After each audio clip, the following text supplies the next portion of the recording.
yourself in a good book. The Board Gosh Energy Book Club. Now, last week we spoke to author Sheila O'Flanagan and Sinead Moriarty about the late Maeve Binchy and the legacy, both personal and professional, that she left behind. This month, our book club choice is A Week in Winter, Maeve Binchy's final novel before she passed away. And joining us this morning to give us their thoughts on the final book is author Claudia Carroll and Bob Johnson from the Gutter Bookshop. Good morning to you both. Good morning. Thank you for joining us. Claudia, let me come to you first. Maeve went out on a high, according to you. For anybody at home who hasn't read the book, maybe give us a brief synopsis. Well, A Week in Winter, it's almost like a collection of short stories, I found. Did you find that, Bob? Yes. It's about a group of characters, a quite disparate group of people who come together to this newly opened, almost like five-star country house hotel that Chicky Starr, who's the central character, has renovated to a very high standard. And it's her first week opening and she's petrified. And it's this complete group of characters who would never have anything to do with each other who come together for 1 week. And it's almost a magical, it's got a magical element to it, I found. It's almost like Stonehouse becomes another character in the book. And it becomes a place of redemption. People go there with awful worries and troubles, and somehow they just find the strength to continue on.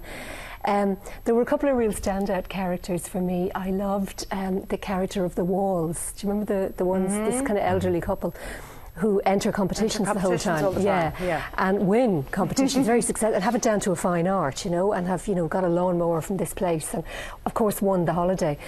And their journey, I'm afraid to give out any spoilers, but I think it absolutely will enchant Maeve's army of fans globally. Now, of the generation of Irish female writers who have been influenced by Maeve, I would say that you and Celia are probably two of the more whimsical writers. You're two of the ones who like, but that's areas that you've explored. You like it. You like the magical quality. So is that something that Maeve influenced you with, or was it just a kind of a personal preference?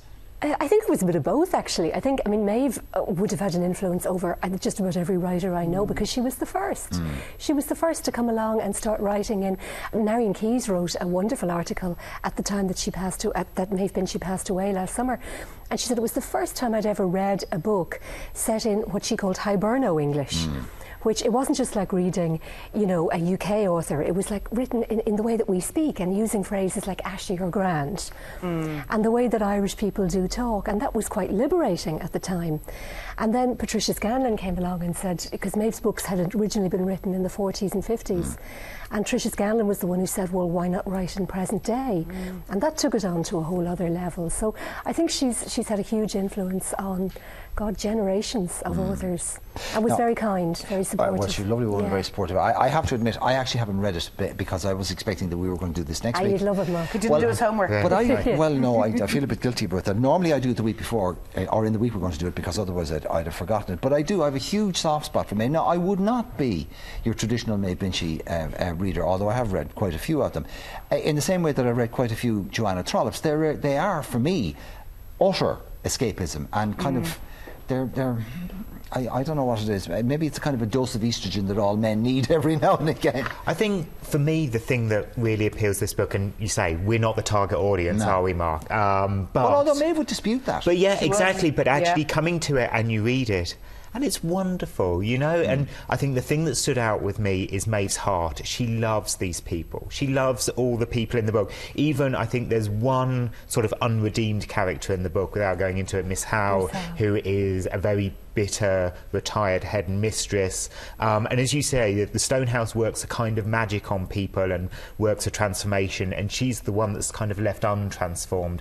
But even her, you can see how Maeve Binchy has a sympathy with her as a character and as a person, and wants her to be herself and, you know, be loved in herself. And I think that's what came through the book for me, was a lot of love for people. And it's Maeve timeless, Binchy. Bob, you had mentioned that as well. Yeah, it is timeless, both in a good way and a bad way at points.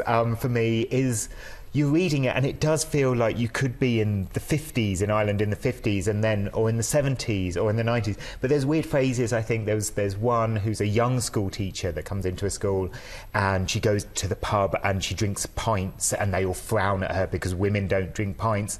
And then, you know, 2 sentences later she's teaching an internet lesson and I was like, oh, I thought we were in the 60s. I didn't realise we were in like 2010. You know, like, eras. Exactly, and it does flip. But actually, that jarred a bit with me to start with, and then I actually really embraced it and loved it. I love the fact that you go off to the west of Ireland, and she's so wonderful at describing the scenery and the magic of Ireland. She really captures that magic of Ireland in her books. Well, look, we all read books for different reasons. Sometimes we read them because we want to go on a journey, we want to go on an adventure, sometimes we want to be thrilled, we want to be scared, sometimes we want answers, and sometimes we just need a great big warm hug, and Maeve Binchy's books will do that for you. Oh, yeah. Every time. Listen, thank you both very We're all much going on indeed. our holidays there to Stonehouse. I'd like to go. Yeah. Right, as we've been discussing, this month's Board Gosh Energy Book Club choice is A Week in Winter by Maeve Binchy. You still have a week, if you would like to be in with a chance of winning a fantastic BlackBerry Playbook, still have a week to get your 50-word review of the book into us by no later than Friday of next week. That's Friday, November 23rd. Now, reviews should be emailed to IrelandAM at tv3.ie or sent by post to Board Gosh Energy Book Club, TV3, Westgate Business Park, Ballymount, Dublin 24. And you can also enter through our website, which is tv3.ie/book club. Lose yourself in a good book. The Board Gosh Energy Book Club.